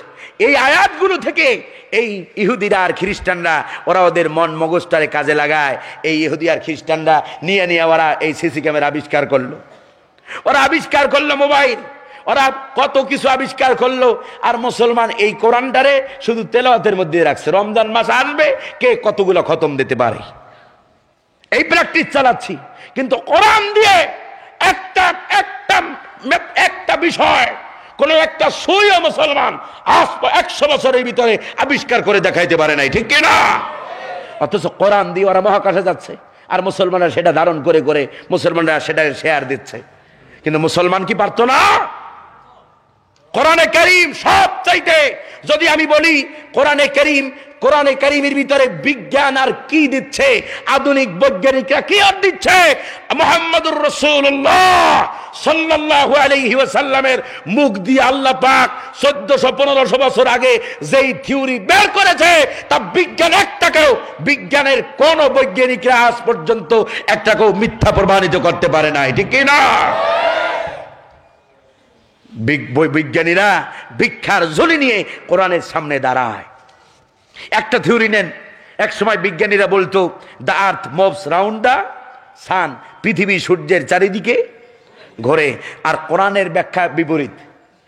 কোরআন বলছে শামসু ইয়ামবাগি লাহা আন তুদরিকাল কমার ওয়ালাল লাইলু সাবিকুন নাহার ওয়া কুল্লুন ফি ফালাকি ইয়াসবাহুন। কোরআন বলছে, ওরা বলছে যে the earth moves around the sun, পৃথিবী সূর্যের চারিদিকে ঘোরে। আর কোরআন বলছে না, পৃথিবীও ঘোরে না, সূর্যও ঘোরে না। কুল্লুম ফি ফালাকি ইয়াসবাহুন, প্রতিদিন নিজ নিজ কক্ষপথে আবর্তন করছে। সুবহানাল্লাহ। বর্তমান মডার্ন সায়েন্টিস্টরা তারা এটার বাস্তবতা পেয়েছে এবং তারা তাদের পূর্বপুরুষদের থিওরিকে লাথি মেরা ভালায় দিয়েছে। সুবহানাল্লাহ। কোরআনের বিজয় চিরন্তন, কোরআন চিরন্তন সত্য। এই কোরআন, সম্মানিত ভাইয়েরা, আজ মুসলমানরা যে কথা বলছিলাম, এই জন্য 2 নম্বর কোরআন বোঝার চেষ্টা করতে হবে। কি করতে হবে? বোঝার চেষ্টা করতে হবে। 3 নম্বরে, 1 নম্বরে পড়ার কথা বলেছি, 2 নম্বরে বোঝার কথা বলেছি, 3 নম্বরে যা পড়বো আর যা বুঝবো তা দিয়ে ব্যক্তি জীবন, পারিবারিক জীবন, সামাজিক জীবন, রাষ্ট্রীয় জীবন, আপনার আমার জীবনের সমস্ত দিককে কোরআনের আঙ্গিকে সাজাতে হবে।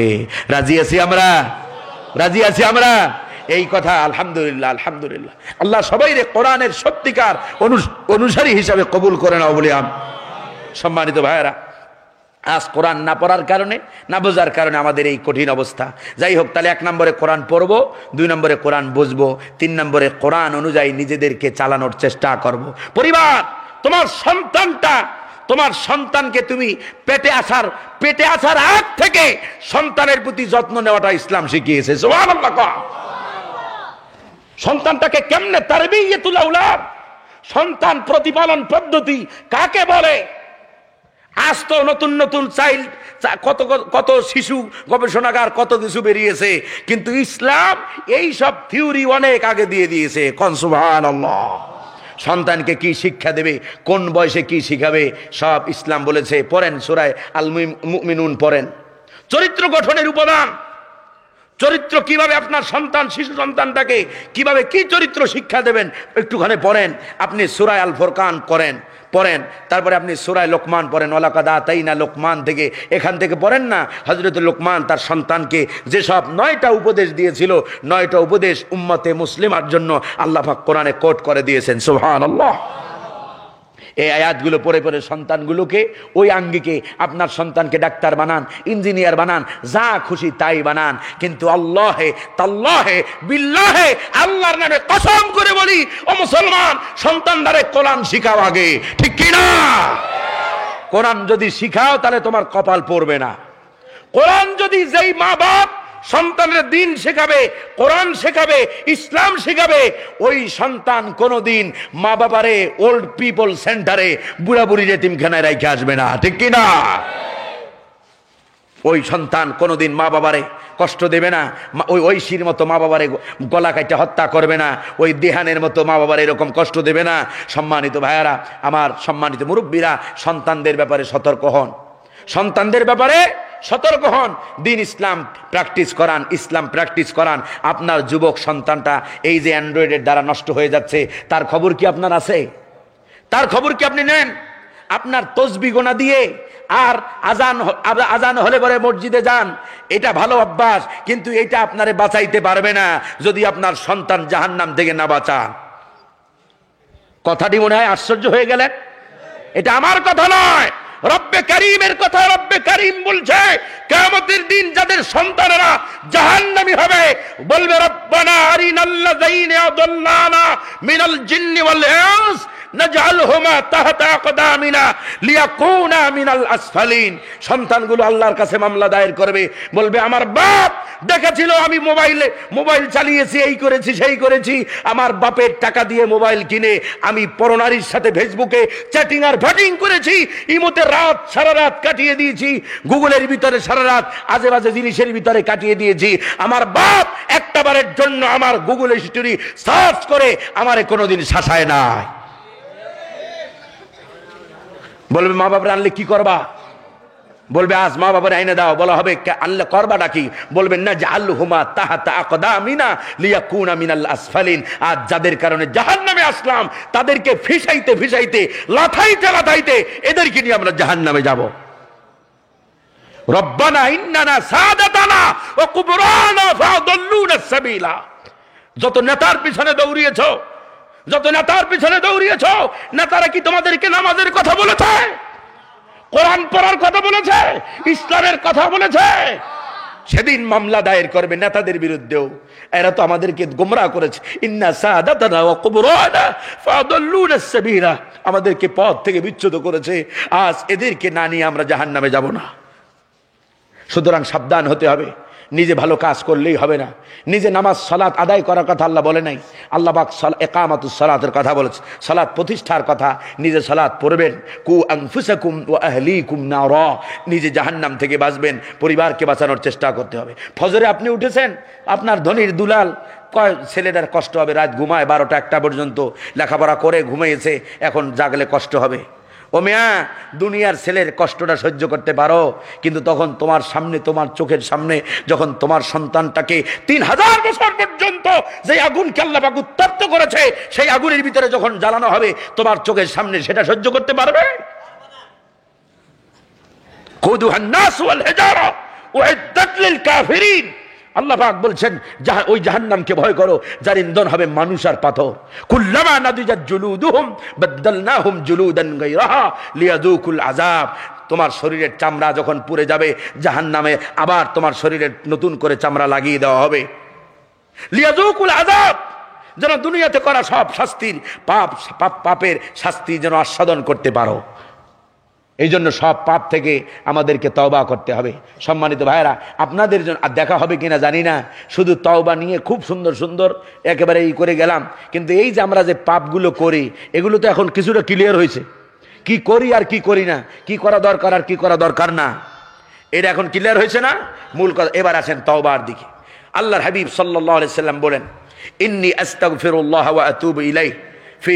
নালে তওবার বিষয়ে কথা না বললে এরা কবে দেখছো দিছে। আসলে বিষয়গুলো যারা দেন, অন্তত যেদিন আসি সেদিনও স্মরণ করাই দিতে হয় প্রতিদিন। গতকালকে দেখেন, গতকালকের কথাই বলি, গতকালকে জুমার বার গেল না, শুক্রবার। গতকালকে সকালে আমি ঢাকায় এসেছি কক্সবাজার থেকে। আপনারা জানেন উখিয়াতে মাহফিল ছিল শুক্রবার দিন রাতে উখিয়া প্রোগ্রাম শেষ করে তারপরে ঢাকায় ঢুকলাম, 9টার দিকে ঢাকায় ঢুকলাম। আবার নিজের মসজিদে জুমাও পড়াইতে পারিনি, শত কাজ ব্যস্ততা থাকলেও জুমাটা মিস দিই না। কারণ মসজিদ কমিটির কথা হলো যে হুজুর আপনাকে মাসের ভিতরে এরা 4 দিন বা 5 দিন পায় লোকেরা, আপনাকে তো আমরা করি না, কিন্তু আপনাকে আমি আমার মসজিদের উপদেষ্টা কমিটির হেড, আলহামদুলিল্লাহ আমাকে বলার মতো কেউ নাই, কিন্তু যখন দায়িত্বটা আমার ঘাড়ে, আমি যখন প্রধান, তখন আমাকে তো খেয়াল করতে হয়। এত কষ্ট, যত কষ্ট হোক একটা জুমাও মিস দেওয়ার কখনো চেষ্টা করি না। কিন্তু গতকালকে বাধ্য হয়ে, গতকালকে প্রোগ্রাম ছিল আমাদের রাষ্ট্রপতি আব্দুল হামিদ সাহেবের এলাকায়, সেখানে দুপুর 3টায় আলোচনা।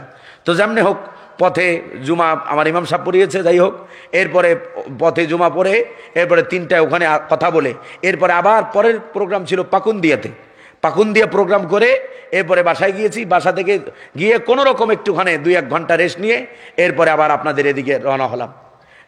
আবার এখন প্রোগ্রাম করলাম, এখন প্রোগ্রাম করে এই দেখেন, এই হলো আমার অবস্থা, দেখতেছেন আপনারা, এই হলো অবস্থা, এইভাবে চলছে, কখনো ভিজি কখনো শুকাই।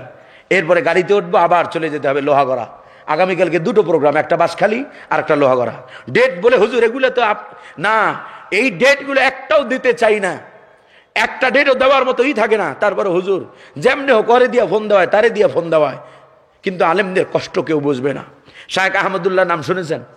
হ্যাঁ, মাওলানা আহমদুল্লাহ সাহেব যেদিন অসুস্থ হয়ে পড়ছেন হসপিটালে, যেদিন গেছেন সেদিনও তারে দিয়ে প্রোগ্রাম করানো হয়েছে।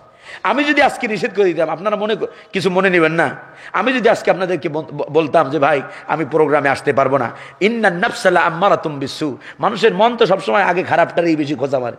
তাহলে প্রথমেই চিন্তা হইতো হুজুর মনে আমগো চাইতে বড় প্রোগ্রাম পাইছে, টাকা মনে হয় কোনটা ওটা মনে হয় 1 লাখ দেবে, এই জন্য মনে হয় আমগোটা বাদ দিয়ে দিছে, ঠিক কি না?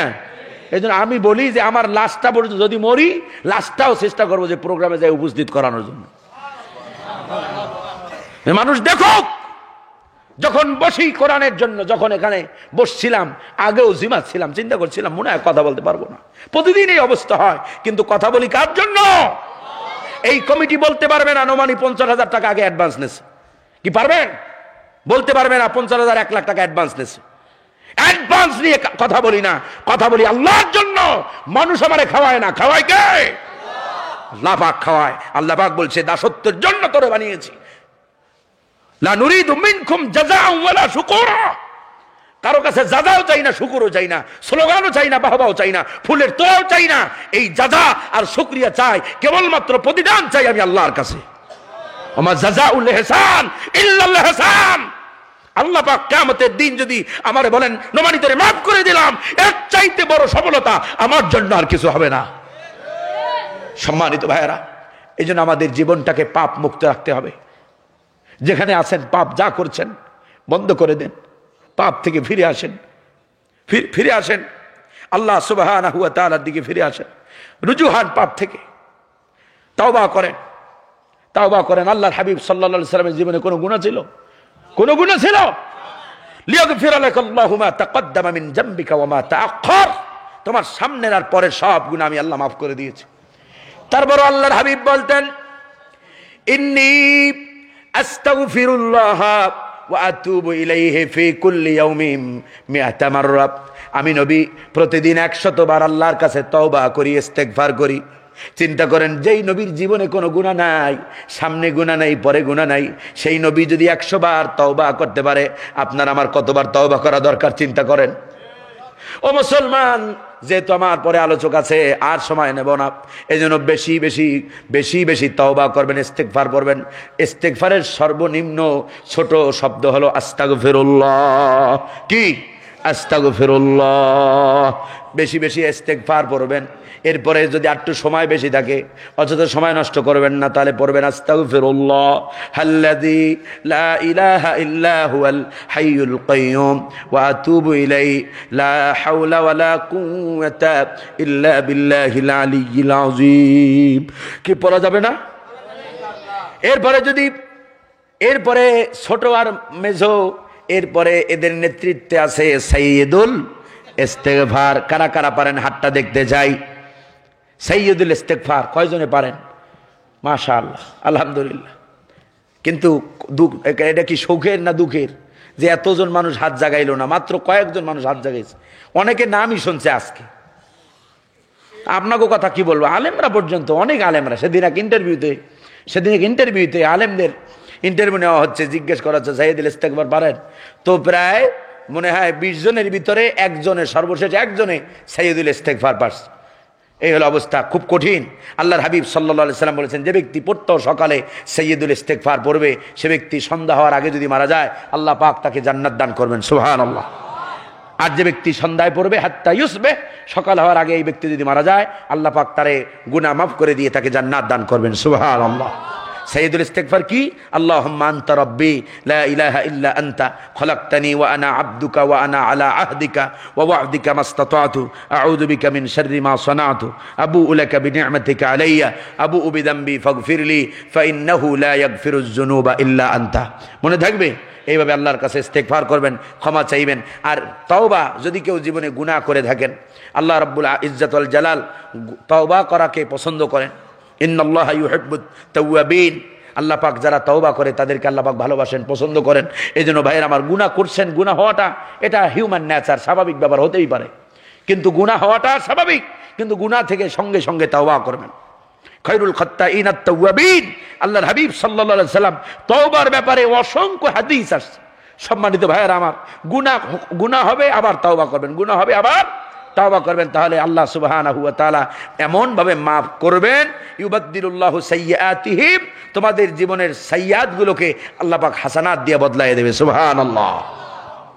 যদি তওবার মতো তওবা করেন, আতুবু ইলাল্লাহি তাওবাতান নাসুহা, আল্লাহ সুবহানাহু ওয়া তাআলার কাছে তওবা করবেন, ইস্তেগফার করবেন, বেশি বেশি ক্ষমা চাইবেন, মাফ চাইবেন। গাড়িতে এখানে সেখানে যেখানে ওয়েটিং এ থাকবেন, সেখানেই আল্লাহর কাছে ক্ষমা চাইতে থাকবেন। আল্লাহ পাক যদি দয়া হয়, আল্লাহ পাক আমাদেরকে মাফ করে দেবেন। ঠিক কি না ভাইয়েরা আমার? আজ এ পর্যন্ত, আজ আর নয়। আল্লাহ পাক যদি কোনোদিন দেখা হয়, বেশি বেশি করে নেক আমল করার চেষ্টা করেন, আমলে সালেহ করেন। যখন সর্বশেষ বক্তা এসেছে, সর্বশেষ যে কথাগুলো বলতে চাই, যখন যখন যখন যখন ইমামরা সালাতে সালাম ফিরায়, ওয়াজ তো সব ভুলে যাবেন আপনারা, এটা জানি, কিন্তু এই আমল, ছোট্ট একটা আমলও যদি আজ আমার থেকে শিক্ষা নেন, কিয়ামতের দিন ওইটা আমার জন্যও যথেষ্ট, আপনার জন্য যথেষ্ট। সম্মানিত ভাইয়ের আমার, ইমাম যখন নামাজে সালাম ফিরায়, আসসালামু আলাইকুম রহমতুল্লাহ, আসসালামু আলাইকুম রহমতুল্লাহ, ইমাম যখন ফরজ সালাতের পরে সালাম ফিরায়, তখন একবার বলবেন আল্লাহু আকবার। কি বলবেন? এখানে যত তরিকা, যত পথের আর মতের ওলামায়ে কেরাম আছে, সবার কাছে জিজ্ঞাসা করবেন যে নোমানি যে কথাগুলো বলল, এগুলো কি নিজের থেকে বানায়া বলল না সহিহ রিওয়ায়াতে আছে? আল্লাহু আকবার বলবেন একবার, এরপরে 3 বার বলবেন আস্তাগফিরুল্লাহ, আস্তাগফিরুল্লাহ, আস্তাগফিরুল্লাহ, মনে থাকবে। এরপরে আল্লাহর হাবিব সাল্লাল্লাহু আলাইহি ওয়াসাল্লাম যে আমলগুলো করতেন, যে দোয়াগুলো পড়তেন, আল্লাহর হাবিব বলতেন আল্লাহুম্মা আনতাস সালাম ওয়া মিনকাস সালাম তাবারাকতা ইয়া জাল জালালি ওয়াল ইকরাম। এরপরে আল্লাহর হাবিব বলতেন আল্লাহুম্মা আইদনি আলা যিকরিকা ওয়া শুকরিকা ওয়া হুসনি ইবাদাতিক। এরপরে রাসূল বলতেন আল্লাহুম্মা লা মানিআ লিমা আ'তাইত ওয়া লা মু'তিয়া লিমা মানাত ওয়া লা ইয়ানফা জাল জাদ্দি মিনকাল জাদ। কি এই দোয়াগুলো খুব কঠিন, খুব কঠিন, খুবই সহজ যদি একটু চেষ্টা করেন। ও ভাই, জীবনে ব্যবসাটা কিভাবে করলে লাভ হবে, কয় টাকা আরেকজনের চাইতে বেশি লাভ করতে পারবেন, সেটা তো ভালো করে শিখলেন তো নিজের জীবনে সবচাইতে 50,000 সানা মিম্মা তাউদ্দুন, এই দুনিয়ার জীবন যেভাবে গণনা করো 50,000 বছরের সমান হবে। যেই দিন যেখানে তোমাকে আবাদান আবাদ থাকতে হবে, সেই জীবনের জন্য কিছু পাঠান, কিছু সঞ্চয় করেন। ইয়া আইয়ুহাল্লাযীনা আমানুত্তাকুল্লাহ ওয়ালতানজুর নাফসুম মা কদ্দামাত লিগাদ ওয়াত্তাকুল্লাহ ইন্নাল্লাহা খাবীরুম বিমা তা'মালুন। হে ইমানদাররা, আমি আল্লাহরে ভয় কর আর লক্ষ্য কর ফর হেয়ার আফটার, পরকালীন জীবনের জন্য কি পাথেয় সঞ্চয় করেছো, পরকালীন ব্যাংকে কি অ্যাকাউন্ট তুমি করেছো, পরকালীন ব্যাংকে কি জমা করেছো, সেদিকে লক্ষ্য করো। ওয়াত্তাকুল্লাহ ইন্নাল্লাহা খাবীরুম বিমা তা'মালুন, আমি আল্লাহরে ভয় কর আর জাইনা রাখ আমি আল্লাহ পাক সব ব্যাপারে যা কিছু করিস বলিস সব কিছু আমি আল্লাহ কিন্তু জানি। এই জন্য ভাইয়ের আমার, এই দোয়াগুলো শিক্ষা নেবেন। 5 ওয়াক্ত সালাত সঠিকভাবে আদায়ের চেষ্টা করবেন, সঠিকভাবে সঠিক সময়ে রুকু সেজদা সুন্দরভাবে করে সালাত আদায় করবেন। তাদিল আর কানের দিকে খেয়াল রাখবেন। আমরা তো নামাজ পড়ি মোটামুটি ওই এই মোরগ মুরগি যেভাবে এই খায়, আদার খায়, এটা কি আদার কয় আপনারা? খাবার খায় যে সেরকমের নামাজ পড়ে, ঠুকুর ঠুকুর ঠুকুর ঠুকুর করে। হ্যাঁ, নামাজে যত যত তাড়াতাড়ি পারা যায়। ইমাম সাহেব যদি একটু লম্বা সময় নেয়, তাহলে গলা খাকরি দিয়ে ইমাম সাহেবের সতর্ক করে, ঠিক কি না? আস্তে আস্তে ধীর স্থির ভাবে সলাত আদায় করতে হবে। ভাই, এই সলাত আপনি ইসলামের জন্য কাজ করেনই করেন, কোনো লাভ নাই যদি আপনার সলাত ঠিক না হয়। আপনার সলাত ঠিক তো সব ঠিক। সলাত যদি ঠিক না হয়, সলাত যদি আল্লাহর কাছে কবুল না হয়, তাহলে এই যে নামাজ পড়তেছেন সময়টা কিন্তু লস হবে, সময়টা লস হবে যদি সলাতের মতো সলাত না হয়। হযরত হুযায়ফাতুল ইয়ামান রাদিয়াল্লাহু তাআলা, হযরত হুযায়ফা একবার ইয়ামানে সফর করলেন। তিনি মসজিদে গিয়ে দেখলেন এক যুবক নামাজ পড়ছে। তিনি দেখে দাঁড়িয়ে রইলেন। নামাজ শেষে জিজ্ঞেস করলেন, ও আল্লাহর বান্দা, হাল আরাফতানি, তুমি কি আমাকে চেনো? বললেন না। বললেন, তিনি হযরত হুযায়ফা পরিচয় দিলেন, আমি আল্লাহ রাসূলের সাহাবী। তো তুমি যেভাবে নামাজ পড়ছো, এভাবে আল্লাহে করে বলি, আল্লাহর কসম, আল্লাহর হাবিব আমাদেরকে যেই সালাত ট্রেনিং দিয়েছেন, যেই সালাত প্র্যাকটিস করিয়েছেন না, তোমার নামাজ আর তার নামাজের মধ্যে মেনি ডিফারেন্স। আল্লাহে তোমার নামাজ হয় নাই না। সালাত আদায় করতে হবে, সাল্লু কামা রাআইতুমুনি উসাল্লি, সালাত আদায় করো যেভাবে আমি রাসূলকে পড়তে দেখো। সুবহানাল্লাহ। সালাত সুন্দরভাবে আদায় করার চেষ্টা করবেন। দেখেন, সালাত এমন একটা ইবাদত, যে ইবাদতের টাইমটা পর্যন্ত আল্লাহ পাক স্বয়ং বয়ান করে দিয়েছেন। সুবহানাল্লাহ। আকিমিস সালাতা তারাফাইন নাহারি ওয়া যুলাফাম মিনাল লাইল ইন্নাল হাসানাত ইউযহিবুনাস সাইয়্যাত ওয়া যালিকা যিকরা লিয-যাকিরিন। আকিমিস সালাতা লিদুলুকিশ শামসি ইলা গাসাকিল লাইল ওয়া কুরআনাল ফাজর ইন্না কুরআনাল ফাজরি কানা মাশহুদা। হাফিজু আলাস সালাতি ওয়াস সালাতুল উস্তা, আল্লাহ পাক পাঁচ ওয়াক্ত সালাতের টাইমটাও বলে দিলেন। আবার বললেন ইন্নাস সালাতা কানাত আলাল মুমিনিনা কিতাবাম মাওকুতা, নিশ্চয়ই নামাজ ইমানদারদের উপরে নির্দিষ্ট সময় ফরজ। আজ মুসলমান ফজরটা পরে জোহরের ওয়াক্তে আবার বানায় এনেছে ফতুয়া। ফতুয়া কি বানাইছে? সারা রাত ফেসবুক চালাচ্ছে, সারা রাত ইমু ভাইবারে ব্যস্ত আছে। যখন সকালবেলা সূর্য উদয়ের পরে উঠে ইদানিং দেখি নতুন ফতুয়া আবিষ্কার হয়েছে, তখন বলে যে যখন উঠবা তখনই তোমার রক্ত, যখন উঠবা তখনই কি। নাউযু বিল্লাহি মিন যালিক। এই ফতুয়া কি আপনারা বিশ্বাস করেন? ইন্নাস সালাতা কানাত আলাল মুমিনিনা কিতাবাম মাওকুতা, নির্ধারিত সময়ে আল্লাহ সালাতকে ফরজ করেছেন। সম্মানিত ভাইরা, আজ অনেক বাংলা শিক্ষিত বাংলায় কিছু লেখাপড়া করে ফতুয়া দেওয়া শুরু করে দেয়, ফতুয়া দেওয়া শুরু করে দেয়। না, ফতুয়ার জন্য যেমন শরীরে রোগ হইলে যেমন স্পেশালিস্টের কাছে দৌড়ান, heart specialist, liver specialist, brain স্পেশালিস্টের কাছে দৌড়ান, নিউরোলজি স্পেশালিস্টের কাছে দৌড়ান, ইসলামের ফতুয়ার জন্য ইসলামিক স্পেশালিস্টের কাছে যাইতে হবে, ঠিক কি না?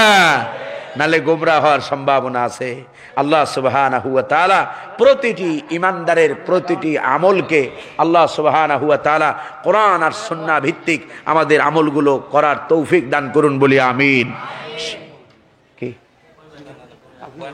কি সম্মানিত ভাইয়ারা, আপনাদের কষ্ট হয়েছে? খুব কষ্ট হয়েছে সম্মানিত ভাইয়ারা, কষ্ট হওয়ার কথা নাই। একটুখানে আপনারা যারা দাঁড়ায় আছেন, খুব কষ্ট হচ্ছে না আপনাদের?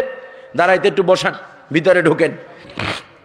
সর্বশেষ যে কথাগুলো বলছিলাম, তাহলে সালাতের পরে এইগুলো পড়বেন। আর 33 বার পড়বেন সুবহানাল্লাহ, 33 বার আলহামদুলিল্লাহ, 33 বার আল্লাহু আকবার। মনে থাকবে? মনে থাকবে?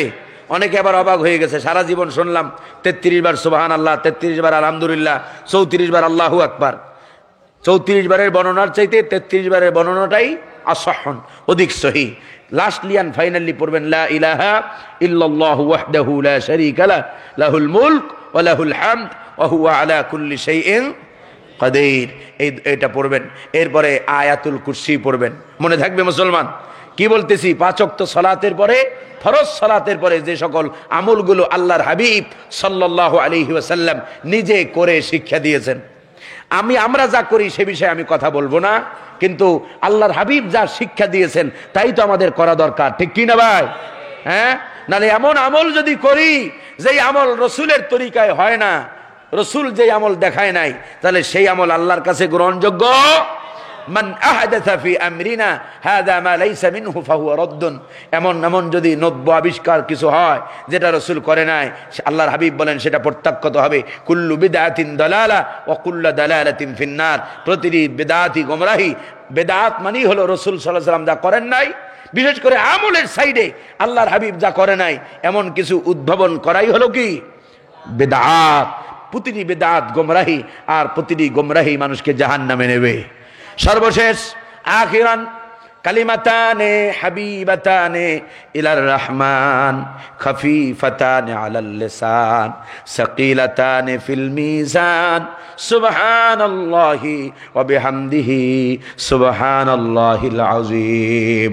আল্লাহ রাব্বুল আলামিনের হাবিব বলেন, বুখারীর সর্বশেষ বর্ণনা, আল্লাহর হাবিব বলেন আল্লাহর কাছে দুটো বাক্য এমন আছে যেটা দয়াময় রহমানের কাছে খুব পছন্দনীয়। আপনারা মনোযোগটা এদিকে দেন। দুটো বাক্য এমন আছে যেটা রহমানের কাছে খুব পছন্দনীয়, মিজানের পাল্লায় ভারী হবে কিন্তু মুখে উচ্চারণে সহজ। সেটা হলো সুবহানাল্লাহি ওয়া বিহামদিহি সুবহানাল্লাহিল আযীম। এই তাসবিহটা মনে থাকবে বেশি বেশি। কোথাও বসে আছেন অযথা সময় নষ্ট করবেন না। ইমানদারদের জীবনের সময়ের দাম আছে, বেশি বেশি পড়বেন সুবহানাল্লাহি ওয়া বিহামদিহি সুবহানাল্লাহিল আযীম। আল্লাহ রাব্বুল ইজ্জত ওয়াল জালাল আমাদেরকে আমলের তৌফিক দান করুন, আমিন। ওয়া মা আলাইনা ইল্লাল বালাগ। আসসালামু আলাইকুম ওয়া রাহমাতুল্লাহি ওয়া বারাকাতুহু।